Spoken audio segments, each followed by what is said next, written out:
Yeah, it's the Horseman here. May 18th. This is the second video of today. And I mean, like I stated in the previous video, I mean, this is just case in point we're seeing today. Yeah, markets are starting to sell off more. Okay. Dollar is up 0.22%. Gold barely down 0.3%, and when you account for the US dollar strengthening, so that's a difference of 0.08%. Yeah, I mean, input costs are going down, and GDXJ is like, let's see here. Yeah, minus 2%. And some juniors out there, some are actually up, but a lot of them are down. And like what I said earlier, I mean, this is the only selling that's going on right now is panic selling.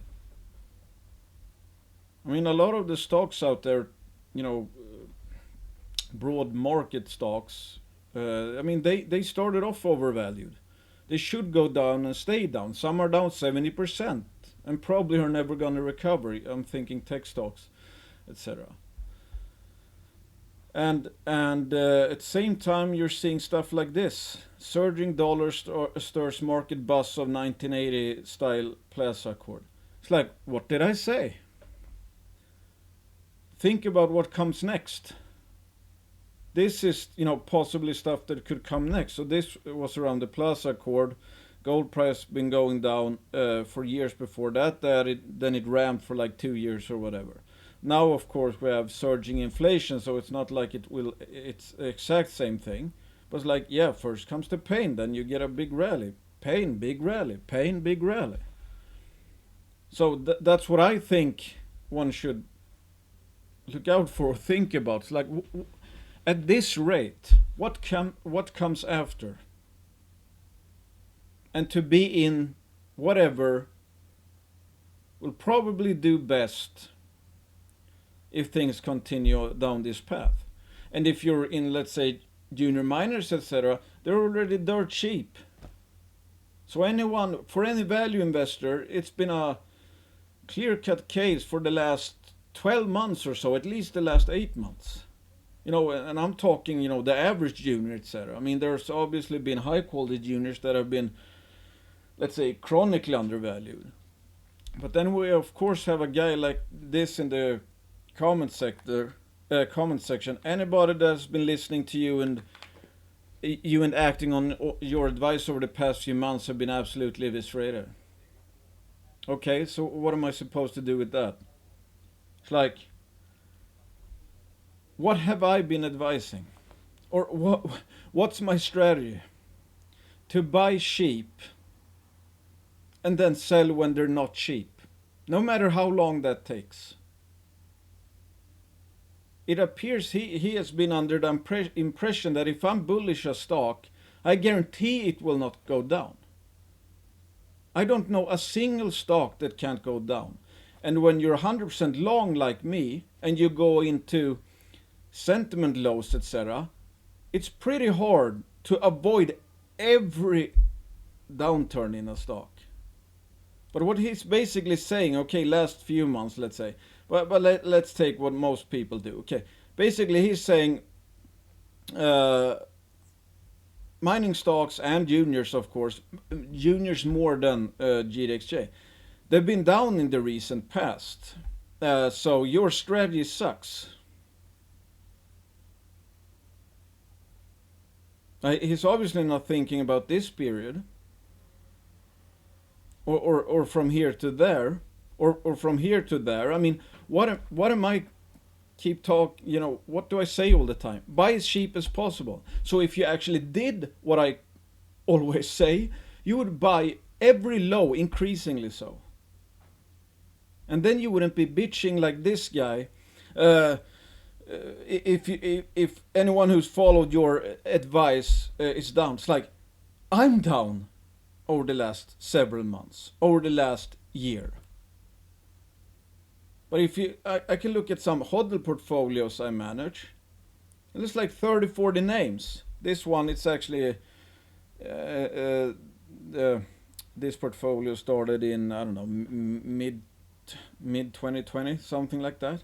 Yeah, it's been going down since, for a year basically. So what? This also peaked in like, yeah, quarter one, two in 2021. Yeah, that's also been going down. So what? These are some of my losses from my active, well, nowadays it's not that active, but my longest portfolio in terms of time. I've shown this before. So right here, I bet this same guy would be out there. Anybody who's doing what you say are down in price last few months. Yeah, I've also been down in price a lot with my strategy. Here's another 50+% loss. Here's a 57% loss. Here's a 57% loss.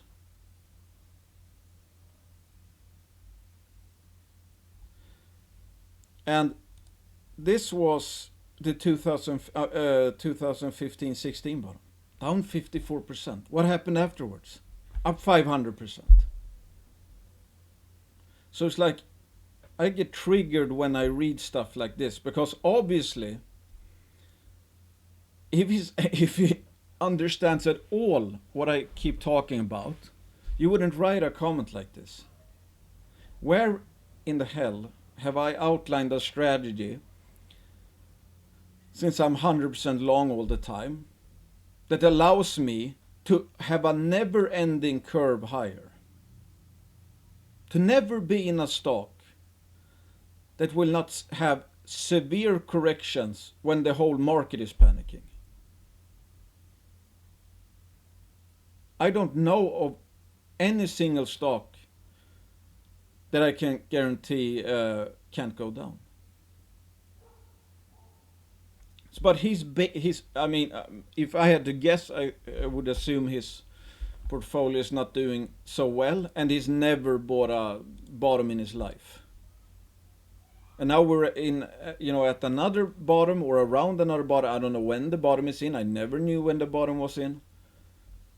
He's complaining about, stocks have been going down. It's like, yeah, that's what happens in the markets. They go up and they go down. But despite all these paper losses, if you zoom out and account for the fact that I never sold a single bottom, I bought more, the long-term results get pretty good with my strategy.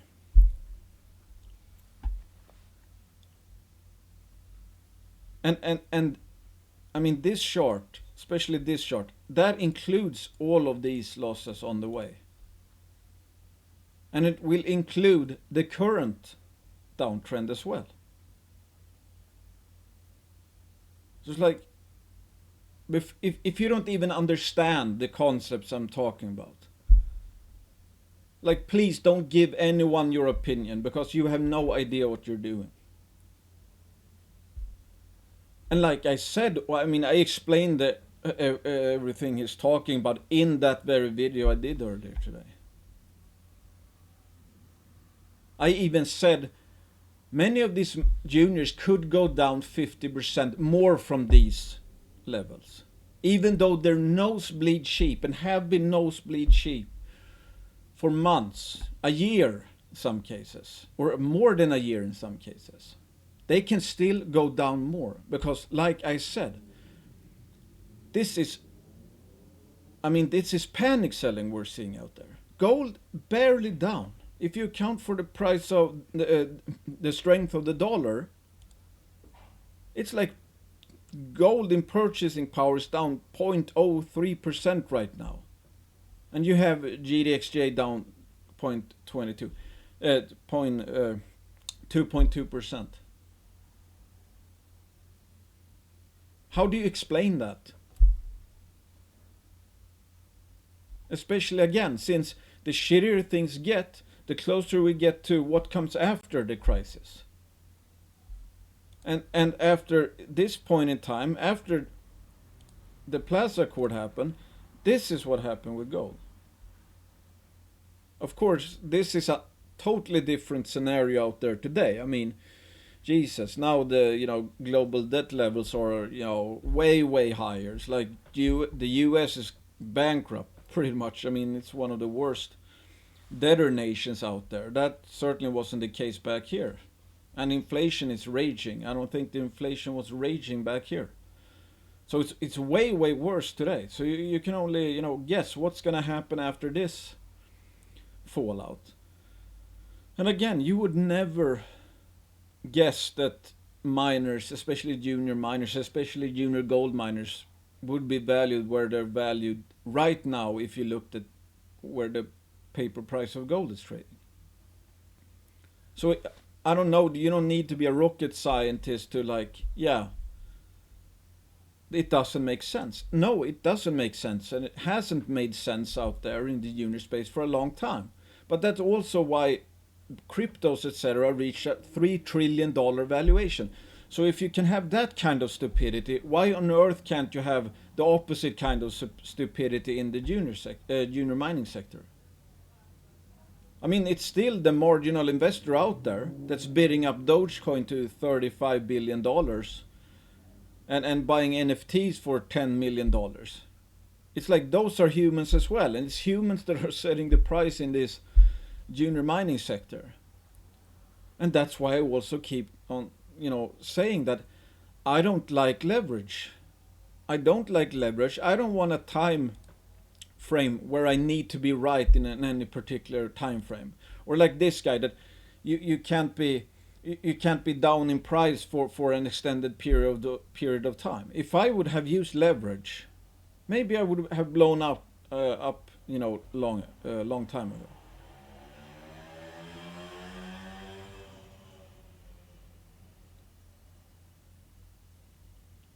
Yeah, I don't know. It's just uh,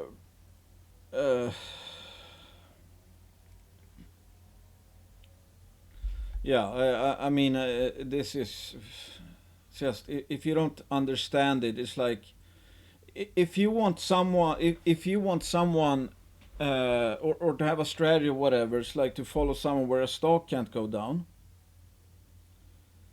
Then go and buy, a newsletter from some trader or whatever for $99 a month who promises that he'll never pick a stock goes down. I am not a trader. I don't have stop losses. I only look at value.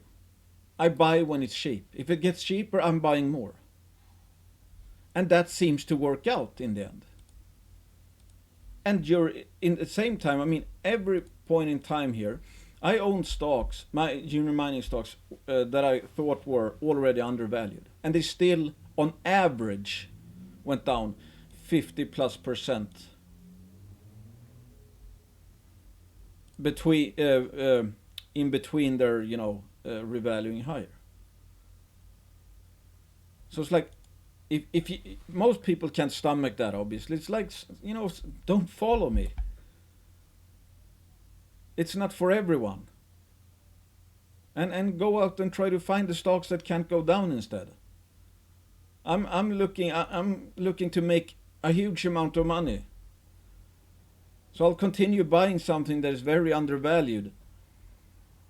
And if it becomes even more undervalued, I'll buy even more, because they're going to go up even more from those levels. And in the meantime, who knows? Maybe my portfolio will be down 70% at some point in time, before it goes up 500%. I mean, that's what happened here. Down 54%. So I'd need a double, around a double, 100% upside up before to break even. Well, the following rally gave me 500%.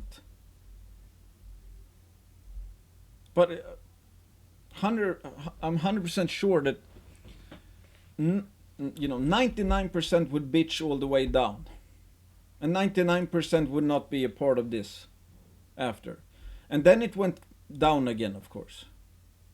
And then it went up again, and then it went down again, and then it went up again. And now we're in a down movement again. It's like, again, this is not rocket science, and I'm tired of people throwing stones when they have apparently have no idea what I'm even talking about.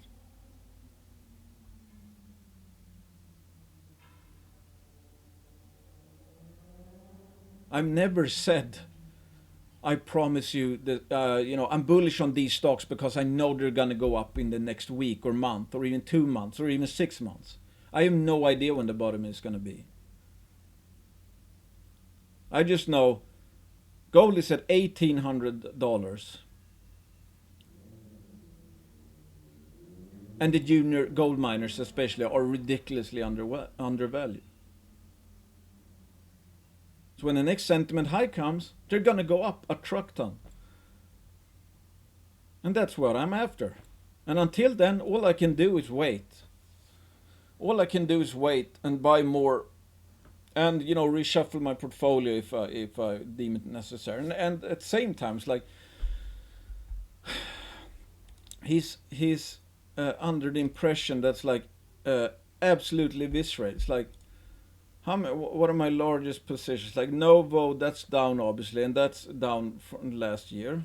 SK, I don't know what that's, maybe even or whatever, but I'm still up a lot on that. Same with Goliath, which is my second largest position and has been for quite some time. Eloro, it's been stuck in a range for like 1-2 years almost. Yeah, so they're neutral in the last year or whatever.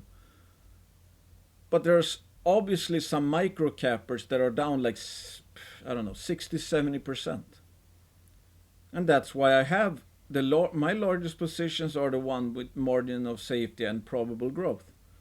But now, like I recently said, I'm starting to go into some micro cappers again. The ones that can easily go down 50% more. Or like we saw in Cartier Iron's example, that went down 75% in a day before it rebounded 300%. But I'm not all in on those stocks, because there's no way you can. I mean, there's so low liquidity to begin with. Yeah. Anyway, it's like, please, if you don't understand my strategy, don't follow my strategy. Buy whatever hot market you want to buy. Never buy low. Never make, I don't know, again, my strategy is about pain, a lot of pain, and very large gains in the long term. My strategy is not I can never sit on a paper loss or whatever. I've sat through corrections up to 2 years, and this one is just the latest one. But if you don't understand even what my strategy is, A, don't follow me, but 2, don't throw stones because you have no idea what you're saying. Yeah, thanks for listening. Bye.